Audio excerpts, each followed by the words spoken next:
Hello, everyone, and welcome to episode 253 of Kouryer podcast. Our today's guest is Mr. Patrick Wagesreither.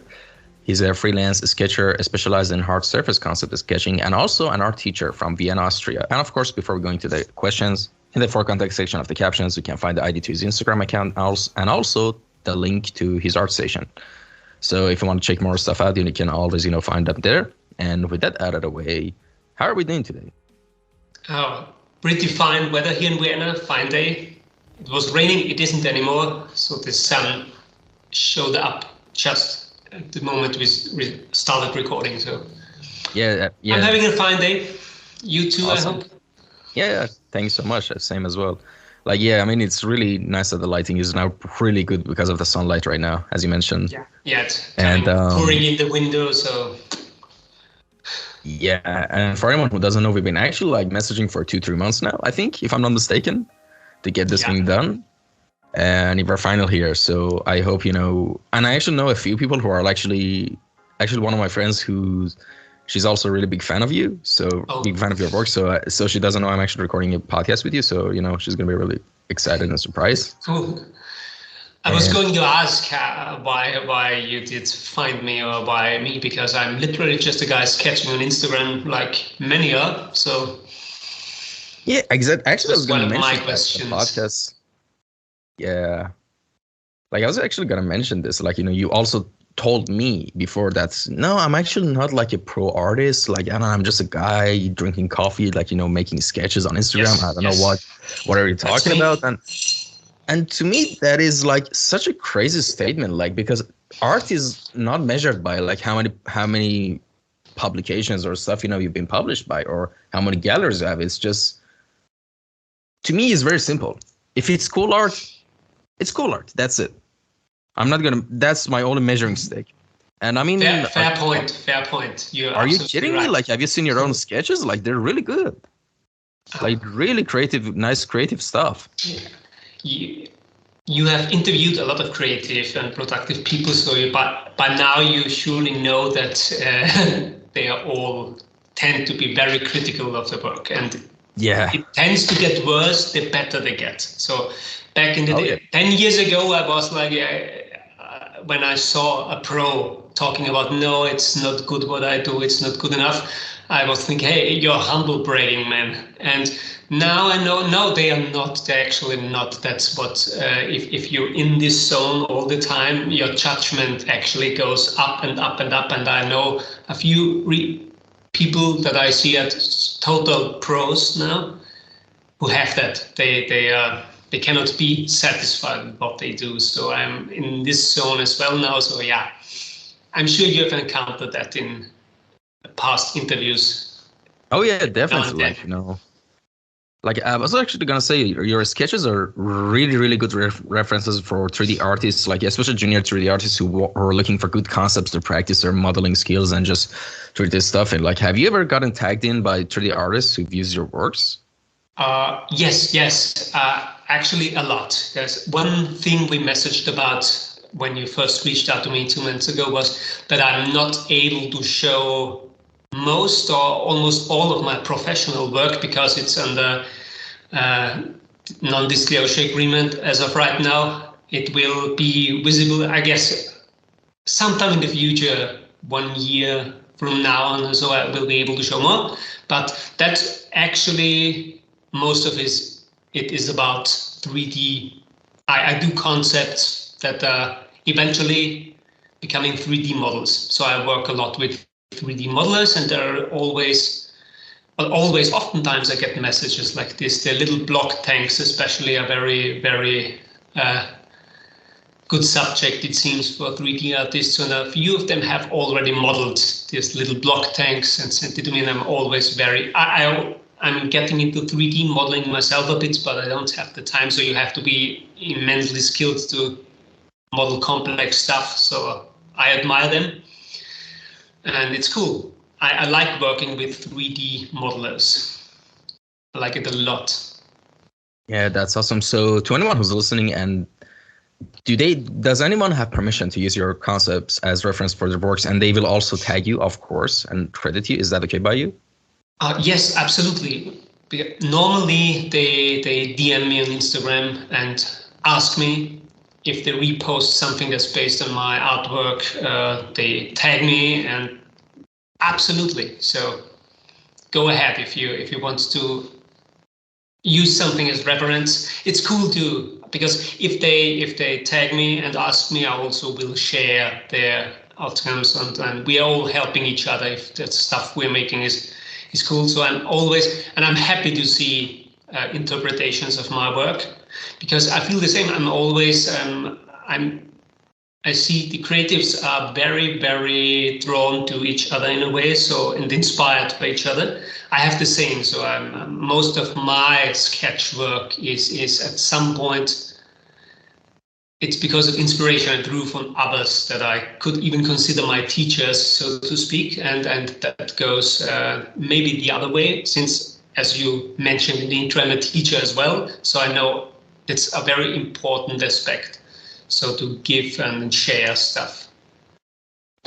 Yeah, that's actually such a great point, because like I've seen a very few cases, not so much, of people who actually are super protective of their concepts, and some of them say no one is allowed to use my concepts for 3D practice. Like, you can use as inspiration, but no one can create one-to-one scale models of my 3D stuff, like my concepts as 3D. And because it happened to me once, I worked on it. I found a piece of work from Pinterest once, and I spent 1 week completely working on it. And I was so happy. I was like, okay, I need to find out who the artist is so I can tag them and be happy, Then when I found out the artist with bold letters on their Twitter, it was said no, basically they even had a link for FAQ that basically said no one is allowed to use any of my references for even one-to-one scale practice. I don't like that. I'm not allowing you. And I was like, oh God, I can't tag them. And for me, from that point, every time I want to start, using someone's references, I always ask permission. But yeah, I don't want to argue anything, but to me that's a bit weird to say that. But I'm so glad your opinion is a little bit different than that person. But yeah. So I consider it friendly to ask someone, but I wouldn't be. It wouldn't be a problem if someone just did it and then posted with a tag. It happens from time to time. Somebody models something after a concept of mine and tags me after the fact, and that's okay. Okay, it's a friendly thing to ask, but it's not like, they could go ahead and anyway change it in about 9 or 10 different points, and I could do nothing. Okay, everybody could draw block tanks, change them slightly, and they could do nothing about it. Well, why should I? So I'm happy to, because that's not my only subject. There's so much else inspiration for me if somebody picks up. Because the goal is to have better stuff and to have people making better stuff. And if people can take my ideas and expand them, all the better. I'm not depending on selling everything and turning everything to money. Absolutely not. That's a very, very fortunate position I'm in. So I'm really, really. I have my job as a teacher. I have my income from my regular professional work, and the other side, I don't have to fight about, no, that's my copyrighted stuff, and my livelihood depends on it. So that's my situation. I like to see new cool stuff being made. Like, on the other hand, I do that, and I'm very much inspired by certain people, and you can tell if you look through my stuff. And that's how it's supposed to work. Even if you go back in art history, that's what the Renaissance artists did. They did paint away, and then they made it a little better, so to speak. And that's why we have the situation we are in now. Otherwise, we would still be sitting in caves, painting animals on the cave walls with our feces, and would be very proud of ourselves. And so now, yeah, that's actually such a healthy mindset that you're having, honestly. And I've encountered many others who have the same. Their inspiration is what drives them more than this small pickering about. And also I work a lot with a 3D modeler who's living in Austria, he makes STL files for tabletop games. So it's a very small business, and all these modelers have this problem because you're selling STL files for 3D print, and you can easily pirate them. You can easily make the same stuff, change it a bit, but this business is still running because the people, if you're honest and if you're producing good stuff, people want to pay you. It's the same with the indie computer game scene. It was unbelievable 10, 15 years ago. You're selling a digital game, everybody can pirate it easily. But no, people want to pay for quality, in my opinion. Or in the end. Yeah, exactly. I know what you mean. Yeah, and I would rather use my energy to produce more quality rather than to fight legal battles. So yeah, I get what you mean. And well, the next thing I'm kind of curious about is what is the story behind your username, Patso Katso? Simple, really, because of the rhyme, because of the name Patrick. And pet and petso, ketso, it sounds like a cat. Allegedly, if you're an Italian speaker, the word ketso with that, I guess, means something different, more on the naughty side, which is okay. Yeah, even better. And it's really about the rhyme and the connection with the cat, you know. I didn't think about it a lot, just a fun thing, for the fun of it. Yeah. I had to make when I created the Instagram profile, I had to type in some kind of name. So I thought of that and gave it a go. So that's the story behind it. And now it's obviously there's just the red cat that's everywhere. So it developed naturally. Yeah, that's awesome. And all right. Give us a little introduction on how you got into the world of visual arts and design. Basically, tell us your origin story of how you basically became an artist and got attracted towards having a creative career. There's a long and a short story. If the professional long work version, long version always. Yeah, that's possible. There's no way around it. If you're talking to me, I eventually will sneak in the long version. You will learn. So the professional work I'm doing now, which is mostly hard surface design for 3D modeling in games, I'm doing that for about 1.5 years. That's not long. I'm 38 now, so it's not like I'm in my early 20s and when you're usually supposed to start your career, you know. But I'm not new to the art world, because throughout my life I did start to draw very early in my life. One inspiration was my father, for example, because he did draw a lot and well. So in my childhood, I had somebody around me who did draw and inspiration. Then I wanted to pursue this career. The problem was, it was like 20 years ago. In Austria, there is no, back then, how do you earn money with drawing or art? Well, you visit an art university or you become a graphic designer. So that was what the commercial sector of graphic designer. That's what's the closest thing to art you can pursue as a career, which wasn't for me, because being a graphic designer is very different from that stuff I do now. And I'm not actually even a good graphic designer. If you give me some vector software like Adobe Illustrator, it's driving me crazy. So I was a school dropout back then, so it's very ironic that I'm a teacher now as a school dropout myself. What I did after I dropped out is I joined the army. That's what you do when you don't know what to do. So I was in the Austrian army for about 5 years. And after that, I decided to give it a go again with art.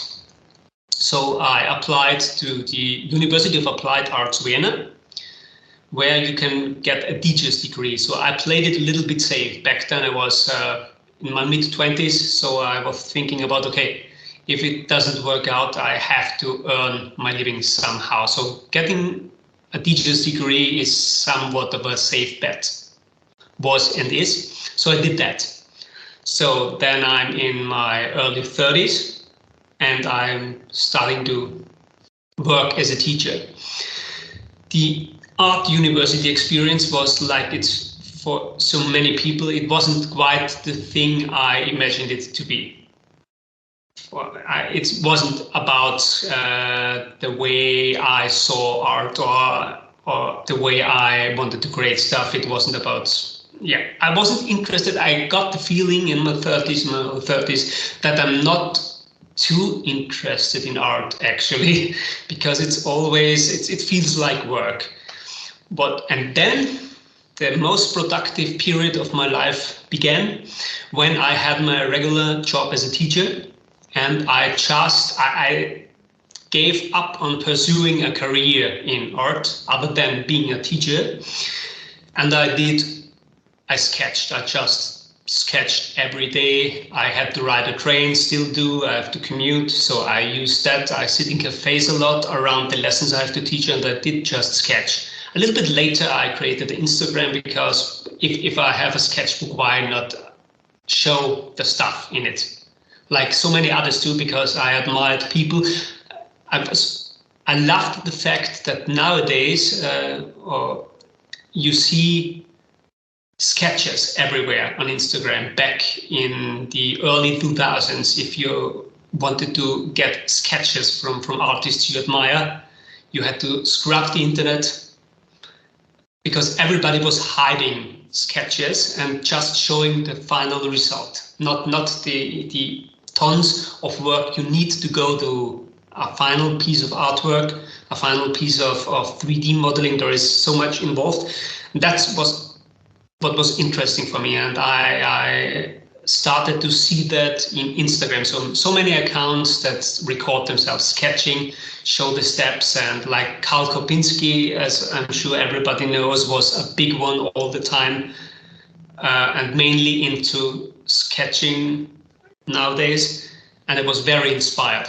And so I did upload. I didn't think about where it's going. I want to get a job, or I want to do this or that. I just did what I wanted to do. And over time, I got messages, DMs from people, hey, are you open for a commission? And then suddenly it got big. And I learned about myself that I'm, after the fact, that I'm rather a designer, not an illustrator. I'm absolutely not an illustrator. I cannot be bothered to focus more than 4 hours on one single thing. I'm always sketching new stuff. And that's what you need if you're a designer. I didn't know that about myself, but the people that hired me did know. So they saw better what I could do than even I myself could tell. And after that, we are practically in the present. So that's my story of how I got to where I am now. Very fortunate because I can I earn my whole income, my living, by being engaged with art, whether it is in school with teaching or the professional work that I do, and in between. So I don't really make a clear cut, because the sketching in the cafes, oftentimes it's work to get ideas for what I do later on when I sit in front of Photoshop.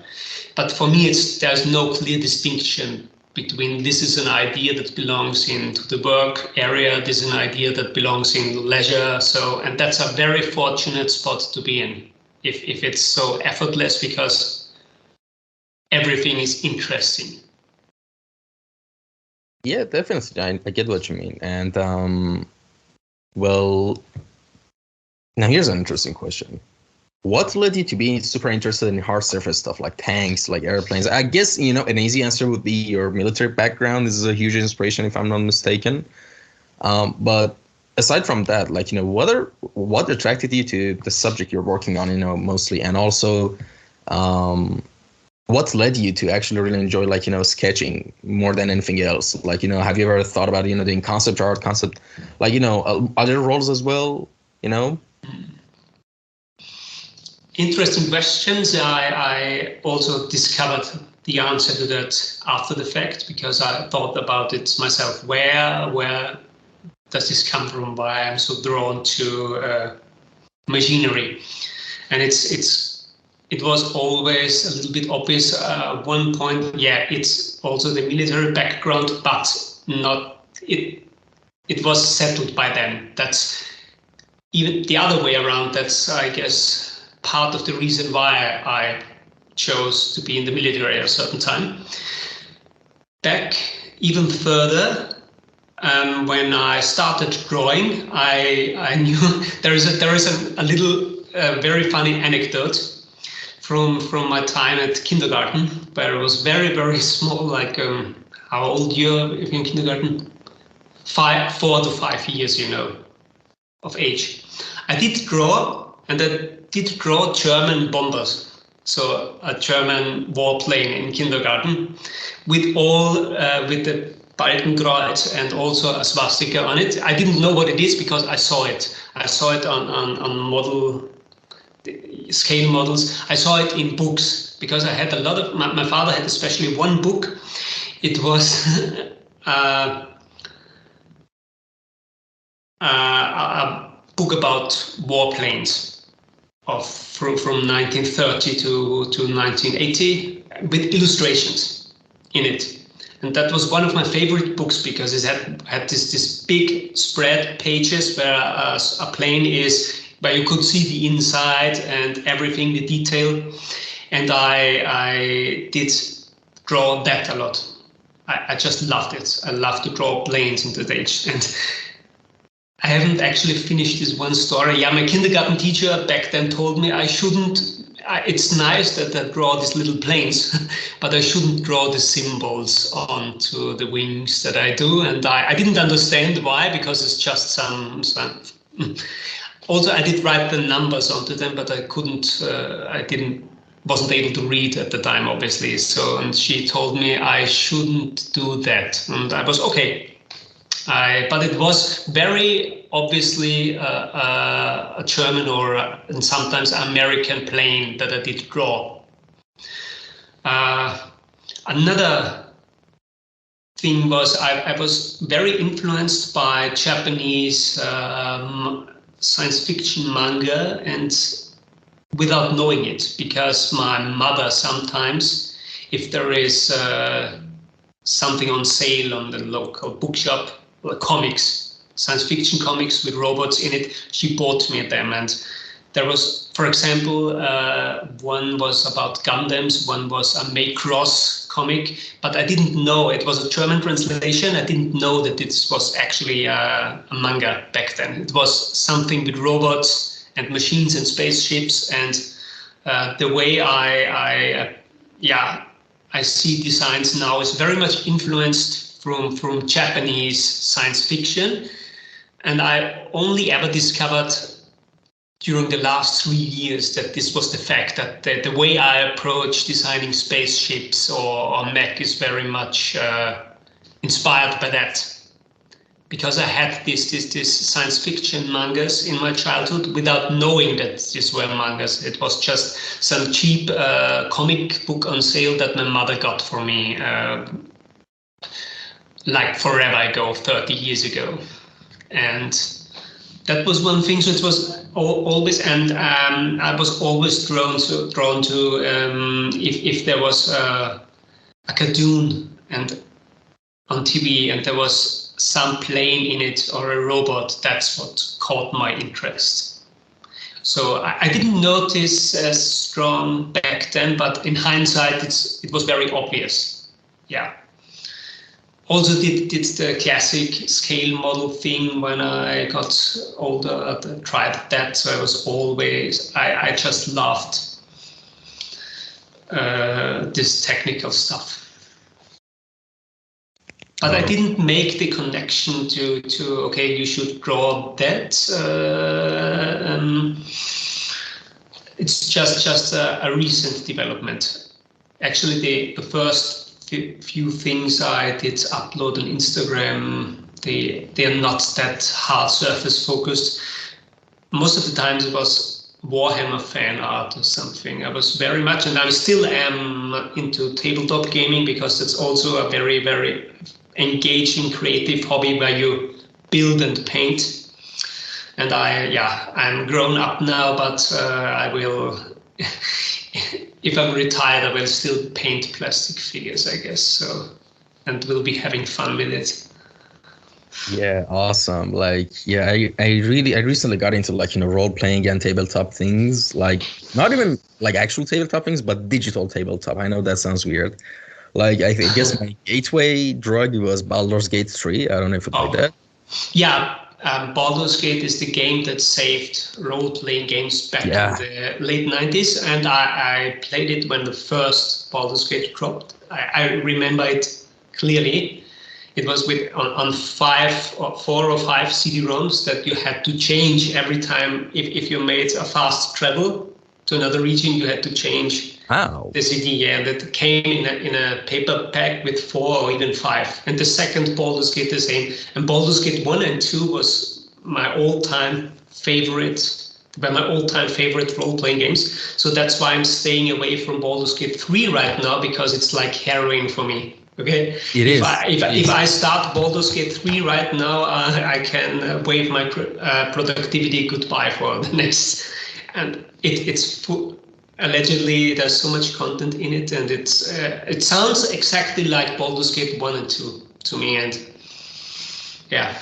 It is a masterpiece. That's all I'm gonna say. There's so many returning characters from those previous sequels, like Baldur's Gate 1, Baldur's Gate 2. And like, you're gonna love it. Like, if I start that, I was such a sucker for Baldur's Gate 1 and 2. If I start 3, it's like shooting heroin for me. So there's no. It is worse than heroin. I have to be careful. Your shortest game will be 70 hours at least. Because my run, I try to speedrun it as fast as I can, although while at the same time enjoying everything that is possible. It took me about 71 hours of trying to finish it. And I did it in like 1 week, try to do it as fast as possible so I can be lifted off the curse, so I can just say, all right, I experienced this game. I can just move on with my life. Cool. I have to time it with the summer holiday break of the teachers. I have to very carefully time to start playing Baldur's Gate on the first day. Then I have this 2 month where I have to get it over with, because, I'm sure I will love it. Yeah. And how does your design process usually go anytime you want to start working on a new piece or a project? Basically, this is actually really interesting. How does what does the structure of your pipeline look like when it comes to designing, new pieces, or, just your works? How does your design process usually look like? The structure, it's very important for me to have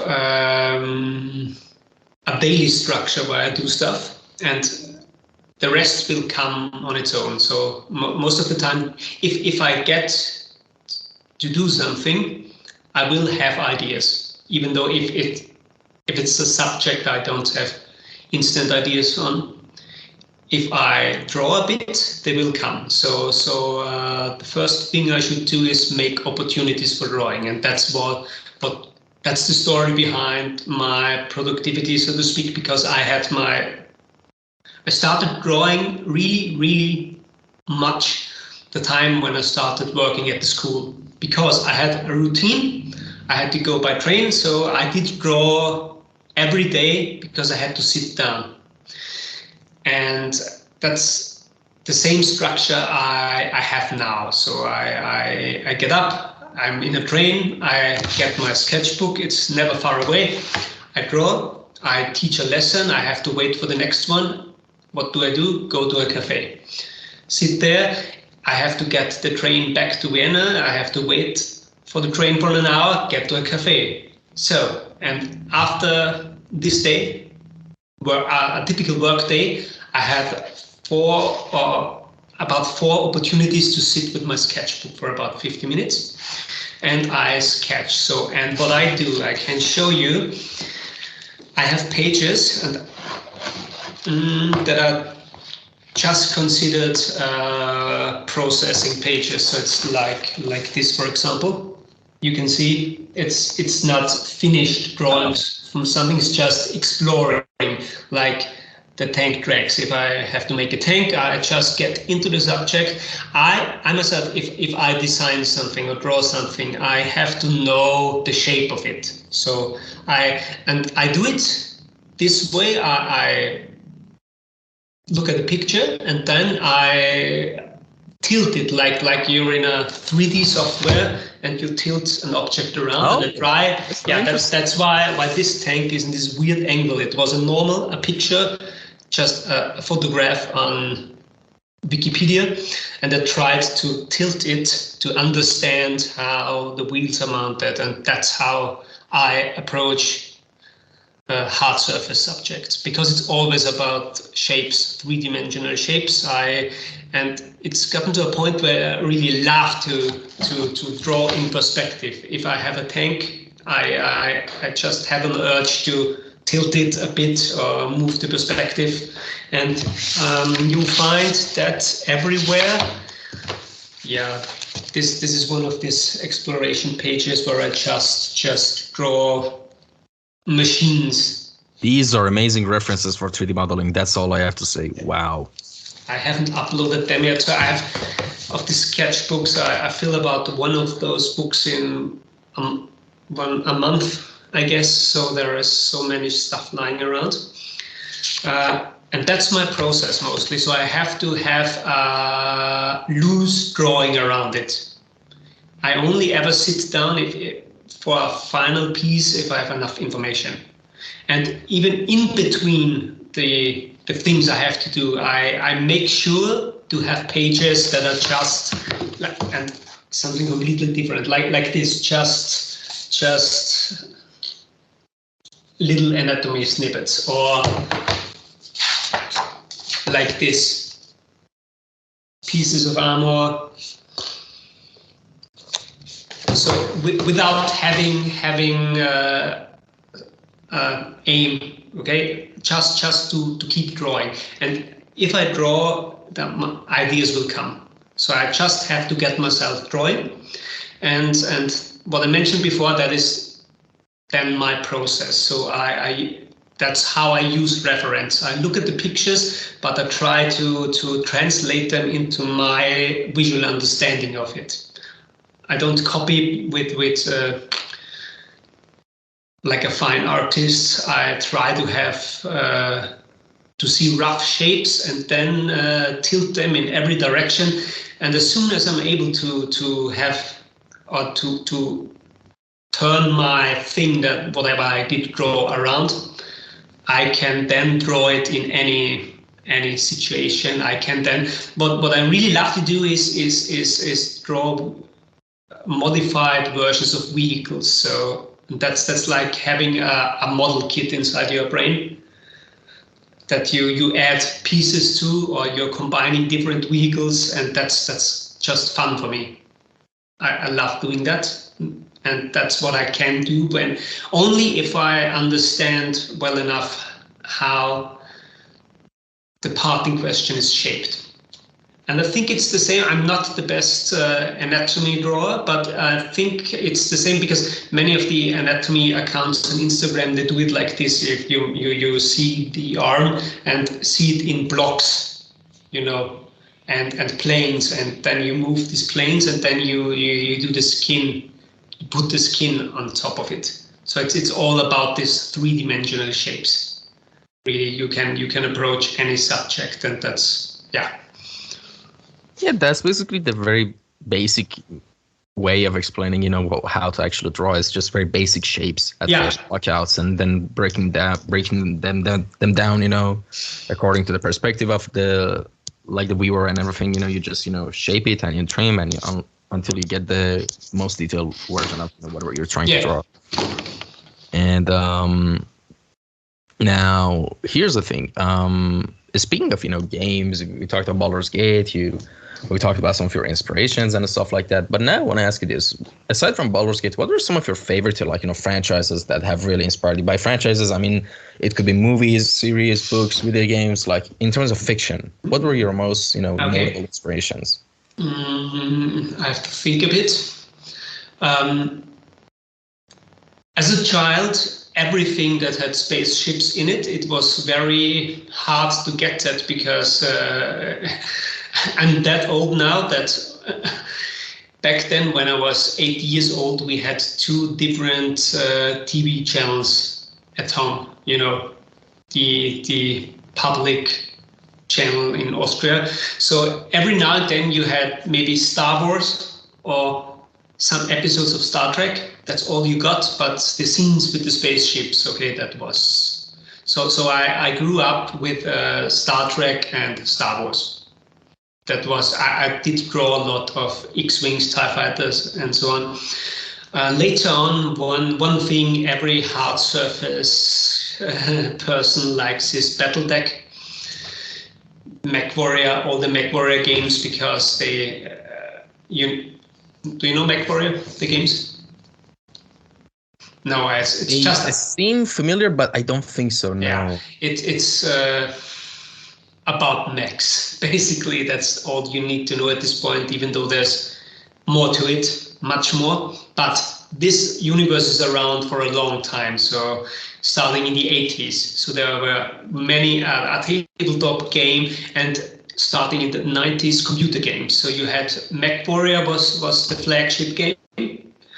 And there are so many MechWarrior 1, 2, 3. It's 5 now with different expansions, and this is just it's a hard surface mech sandbox, basically, this game. And that was instant love. Other things,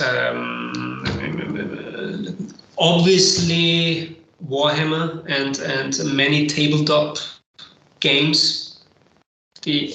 I love 3-dimensional stuff, so miniatures or vehicles, a plastic model of a sci-fi vehicle. I just love it. I shouldn't buy too much of it. It's a space issue, yeah. And so obviously Warhammer and a few other tabletop games were a huge inspiration. But also design-wise, if you design for a tabletop game, you have to be very... What I do oftentimes in my professional work, you have to consider that you have to be very clear in your shape language, because they are small and you view them from rather far away on the table. So it has to be, the guns cannot be small and tiny. Everything has to be exaggerated. They have to be produced physically, so the level of detail is not like a 3D render from a Titanfall mech. So you have to have a certain, like, how should I say? I'm missing a word here, but you have to be economic, so to speak, in designing them. And that's also a fun challenge. So big inspiration. And speaking of Titanfall, naturally, the game is the Bible of every mech fan. And I only ever recently got into Gundam, even though I was into Gundam since childhood without knowing it, because I read this mangas and without knowing that it is Gundam. And they are also the Legend of Galactic Heroes is one of this sci-fi anime, a space opera that has that I can recommend and that I go back to every year for a bit, and hundreds more. I can go on now, and I really have to think now. There's a library inside my head where I take the single pieces. Many computer games. So my Steam library, I treat my Steam account more like a gallery than an account for gaming, because I own a lot of games, but I rarely finish games. So oftentimes I buy a lot of indie games, I play them a bit, because I don't have time to be a completionist, but for the experience. And if you can get, especially if there is a sale, you can get most of the indie games very cheap, like for less than 10 euros. And that's, if you have fun 1 or 2 hours, that's how much 2 coffee and a cake would cost you. So that's the comparison. So that's how I use my Steam library nowadays. I buy a lot of games. I play them a bit because it's inspiring to see the artistic approach of so many indie games nowadays, but I don't have time to play a game properly. That's why Baldur's Gate 3 would be so dangerous for me right now, because I know I will play Baldur's Gate 3 a lot.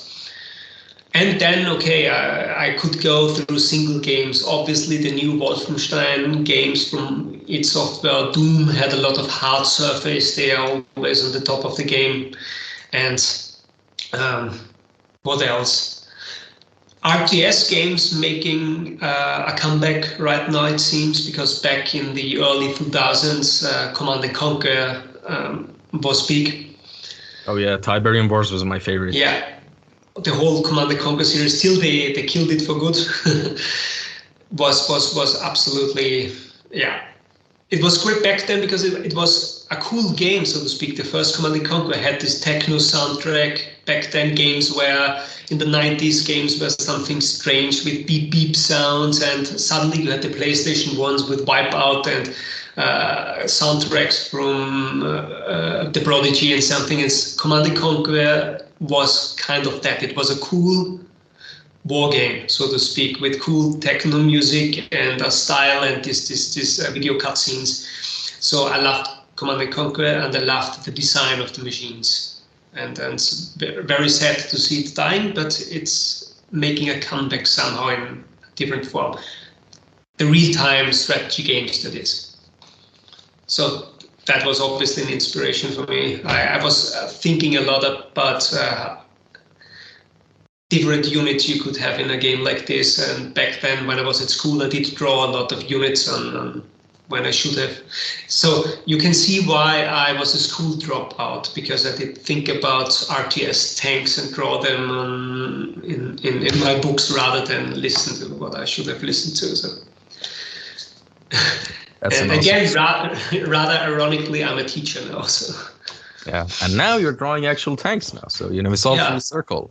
We're back full circle. Even get paid for drawing tanks. So if you had told me that 20 years ago, I would have said you're nuts or something. Yeah. And now we talked about inspirations in terms of franchises, but now here's an interesting question. Who are your favorite artists and designers that have inspired you the most? Now about the people now. It's a difficult question for me because there are many and they tend to change, so I'm not really able to pick favorites. I can always say the people doing the art for Games Workshop, so Warhammer basically, back in the day, like Karl Kopinski, Paul Dainton is another name. They are really exceptional artists because they had, if you look at Warhammer, or it's the way it did stand out was, in my opinion, the art. Yeah, and you had a book about miniatures, and there was an oil painting on the cover, like inspired by Renaissance paintings. So they were very classical artists. So that's what I was aspiring to become back in the day. Even though I'm not an illustrator, Karl Kopinski was an illustrator back then. Paul Dainton is too. That's not a skill that I have.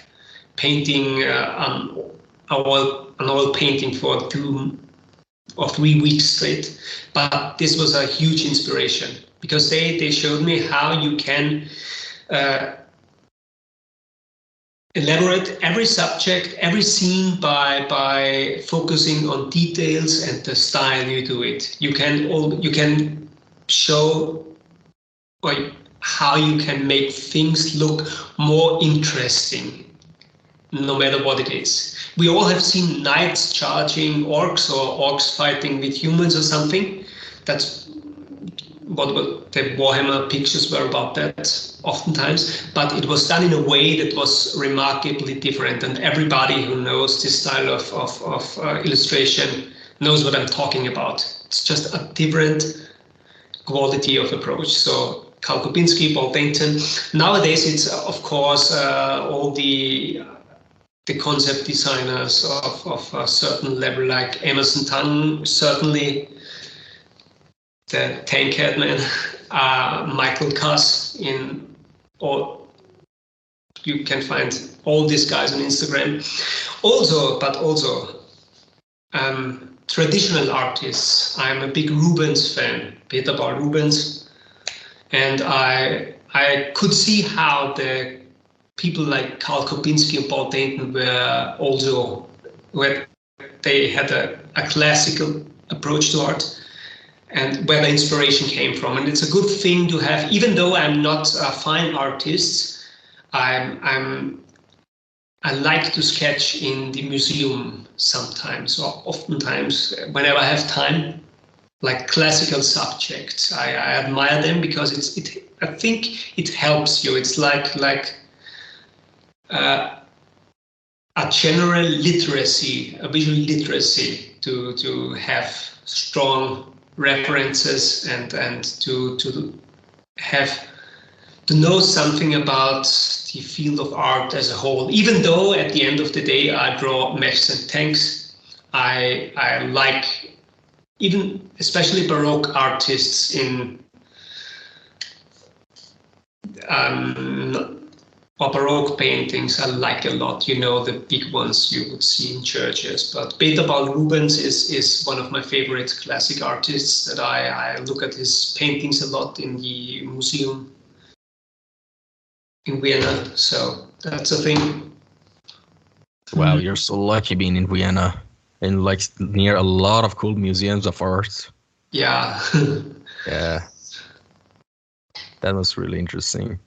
And well, what are you working on right now that you can tell us about? What kind of project is it? I mean, of course, if there's NDAs involved, sure, we can skip right past this question. But also in your personal work, what are some of your, like, what sort of things can you tease us when it comes to your future projects, basically? I'm thinking about how much I can tease. Okay, one thing I can tease that most of the stuff I do is design work, so there will be illustrations involved, but it's mostly designed for miniatures. So I've worked a lot with, as I said, with other 3D artists who do 3D design for print, 3D print, and it's going in this direction. I also I'm thinking a lot about making. I always wanted to create a tabletop game myself. So like a board game with a setting, miniatures, or even bigger something, even an indie game. So that's a long-term goal. So I'm working towards that, and I'm always doing some little things with other creative people on the side, like a little world building. But there's nothing that is profound enough as of now. So. You will have to wait a little bit, I'm afraid. I have to be very vague now, but it's most of the stuff will have to do with miniatures, actual physical miniatures, and I guess you will see a lot in about I hope a year from now. All right, awesome. So that's a bit of a long time we have to wait, but sure, I guess it is what it is. Oh, by next year you mean in like a couple of weeks, or like actually? No, in actual time passed. Sorry, I'm not pulling a sneaky one here now. Oh yeah, I was like, wait, 2020? No. And yeah, so like right till now, we talked a lot about art related stuff, So I want to ask you a question which is kind of non-art related. So what area beside the area you're working on right now, which is of course in the realms of like art and design and creativity and all that stuff? Anything aside those, do you have anything non-art related going on in your life? Like any hobbies or passions or, things you want to do that are completely non-art related? Non-art related. I actually have to think because it's not so easy. It's not like I'm doing. I like to be active a lot, even though I'm not a sports person. I never watched sports, but I run. I'm running, walking.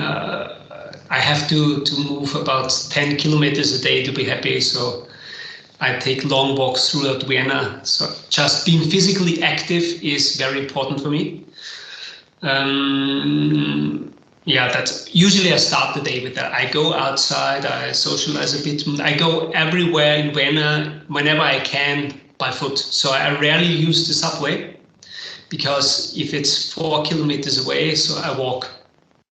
It's also, I'm very fortunate to be in Vienna. It's a pedestrian city, the center of Vienna, that is. And that's what I do. And I used to read a lot. That's why I became a German teacher in the first place, apart from being an art teacher. But I don't have the time or the focus nowadays, I guess. So that's a habit that I dropped. But the last 20 years, I would also not only draw a lot, but read many books. But I guess many people do that. Another thing that's not art related, I guess. I did the physical stuff, building tabletop stuff and modeling by hand. It's also kind of art related. And 3D modeling, I'm always learning a bit 3D modeling on the side, and pixel art and something is also art related. So most of the stuff I do is in some way art related. So there's nothing surprising in this way about me, I'm afraid. Yeah, I mean, that's kind of not surprising to me because, most artists are like that. So, no worries, Yeah. And, yeah, that's kind of interesting. Like Vienna actually sounds like an interesting place because I don't know if you've been to Istanbul before, but it's not entirely a pedestrian-friendly city. That's all I'm going to say.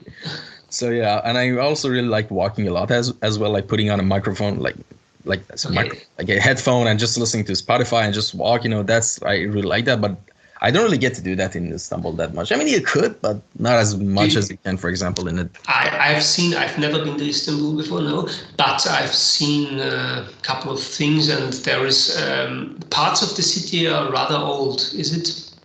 Yeah.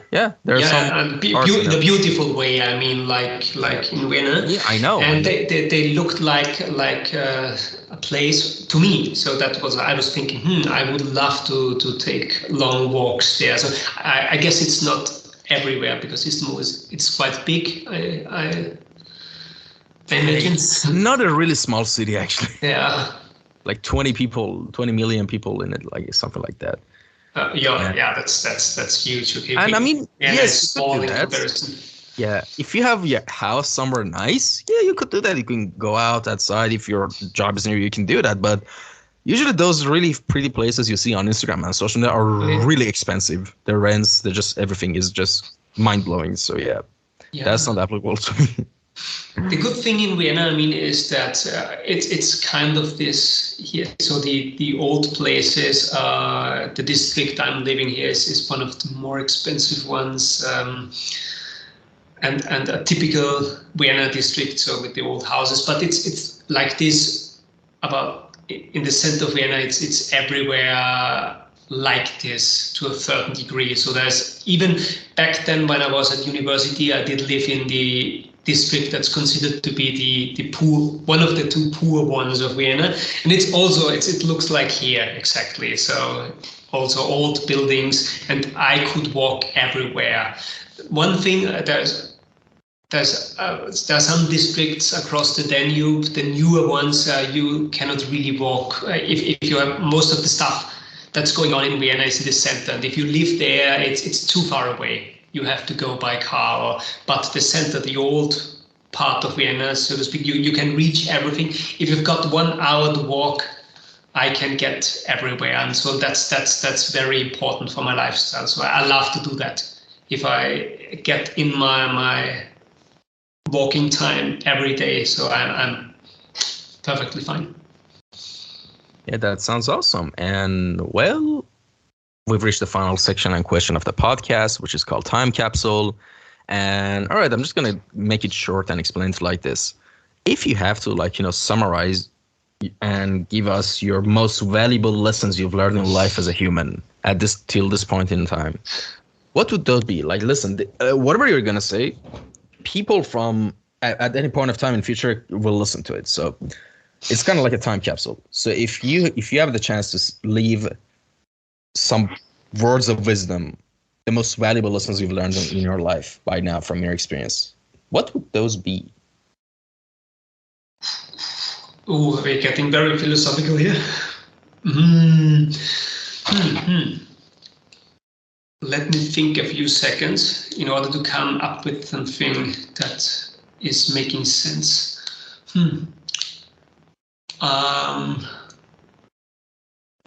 One thing comes to mind, but it is very cliche, I'm afraid.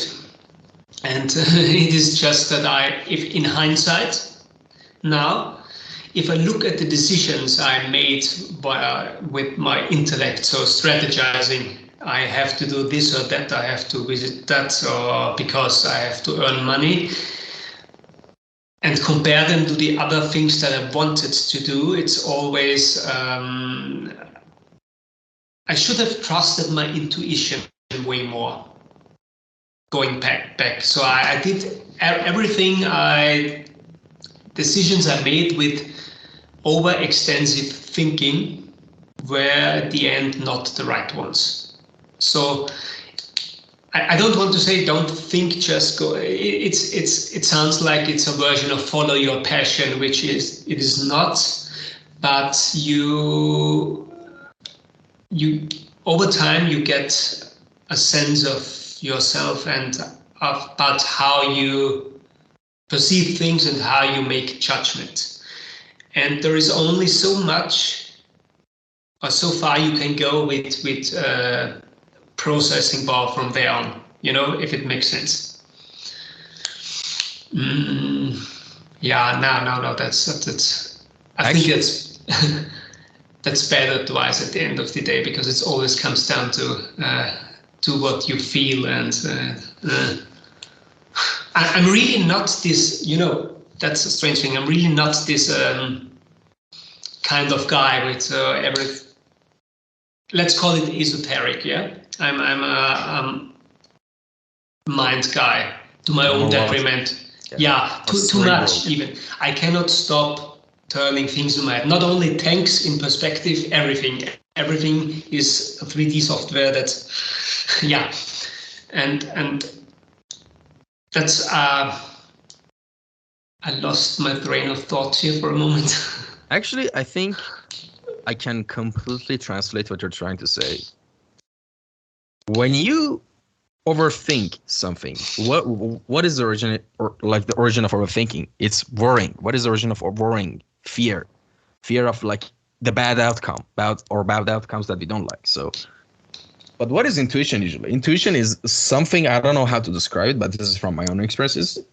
And my definition might be wrong, but it's like your gut feeling, like the amalgamation and compilation of all your thoughts about something subconsciously. That's one way to look at it. But all in all, like, intuitions don't really have explanations. We can't really justify them logically. It's more based on feelings a lot of times and emotions.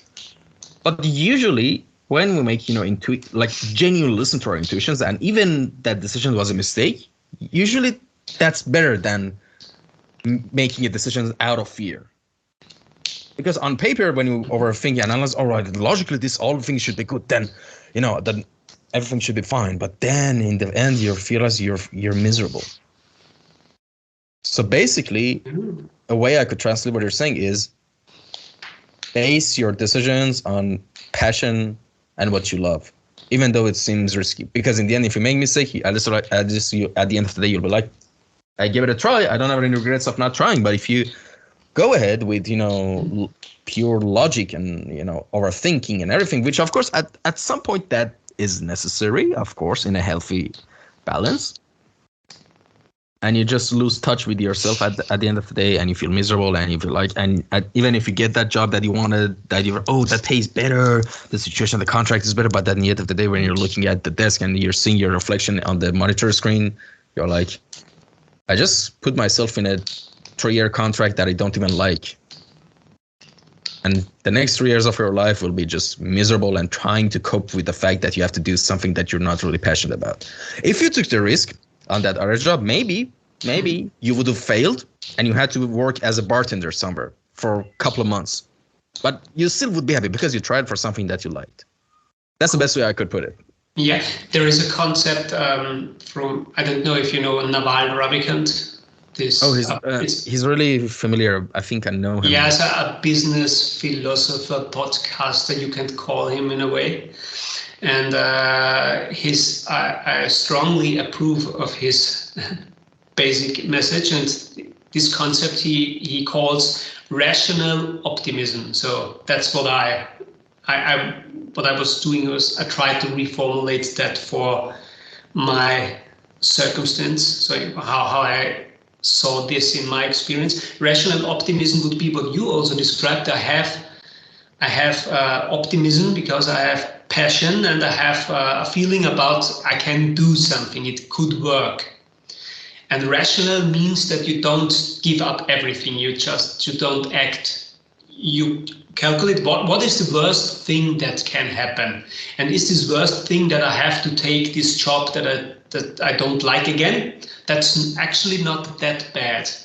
Don't risk anything in one gamble. This Kelly criterion, this mathematical criterion, you don't bet so much that you are not able to return if you had a bad hand in poker. So that's what he means with rational optimism. So in my case, I could quit my job at the school because my worst case scenario would be I have to go back. Yeah, sure, I can see it as a defeat somehow, but I'm not starving. I'm still healthy. So. And the upside is much more expensive. There's much more on the upside and the potential than on the downside, because I now know, okay, the worst case scenario is still something that's pretty much a good outcome in some way, everything considered, And that's, I think, something I am trying. And you said it way better and more understandable, but that's what I'm trying to say. Have rational optimism, and for more in-depth stuff, listen to Raval Navikant because he said it way better than I imagined after the fact that I did many of the things he proposed in my own way without noticing, And another thing came to my mind. An important thing, an advice. What I encountered is that people who know their stuff are oftentimes much better in seeing what you're good at than you yourself. It's also a little counterintuitive because if you think I know what I am, not always, because I had to go to the age of 37 to realize that I'm a designer rather than an illustrator. And the way I approach my things that I do now are fundamentally different because of that. I could have had this step in my early 20s, but the information wasn't around. The people that hired me knew this because they saw what I did and they knew what it was. I myself, I was just drawing. I followed my passion, so to speak. I did what I wanted to do. That's why it naturally came to me. So I could do it all day long and called it a good day. But I did not on an intellectual level or categorization level know what I was doing. Other people did. And if you have people you can trust that can tell you what you're good at, could be parents even or close friends, that's really worth something. If somebody in your life whose judgment you can trust. it can help you because I tended to have a big blind spot here. I valued art throughout my whole life and also did draw, but I had this blind spot. I couldn't figure out myself, okay, you don't have to do everything and get better on a whole and better in painting. And so there is a set of skills you have. And somebody had this judgment. And if you have someone in your life who you trust, ask for their judgment every now and then. All right. So that was a good way to end this episode. Thank you so much for coming by for this episode. Where can people contact you if they had any questions? Is there Instagram okay? Yeah, just go to my Instagram, write me DM. Sometimes it takes a little time till I reply, but I try to reply to everything. So I'm very happy about people reaching out to me. So just do it. All right, awesome. You heard it, folks. And again, thank you so much for coming by and taking your time to record this episode. And thank you to anyone who tuned in and listened to this episode as well. Yes, I think I didn't explain the beginning of this episode. For some reason, I logged into Zencastr today. And out of our luck, Zencastr from now on, I've been using it for 3 years. They changed their plan to that basically you can't like record anymore on a hobbyist plan, which I was. So I have to pay like $40 a month for something or $17 a month for something to be able to record. So I don't have that kind of money for a subscription like that. So I'm using Skype. So sorry if the quality is a bit different. I'll try to figure something out in the future with Google Meet or something or Discord or something like that. Yeah, I just wanted to point that out. And well, with that out of the way, again, thank you anyone who's been, following up with the podcast. As always, you know that my schedule has been really hectic these couple of months, and it's going to be a lot worse because of some stuff that's happening in my life. But all in all, thank you so much for following and, supporting the podcast. I hope you enjoyed it. As always, if there's any critiques, comments, suggestions, write them down in the captions or comments down below. I'm sorry, why did I say captions? In the comments down below, or you can just message them to me and I'll read them all. And with that being said, take care, everyone. Stay safe till next episode, which I don't know when will be uploaded. Bye-bye.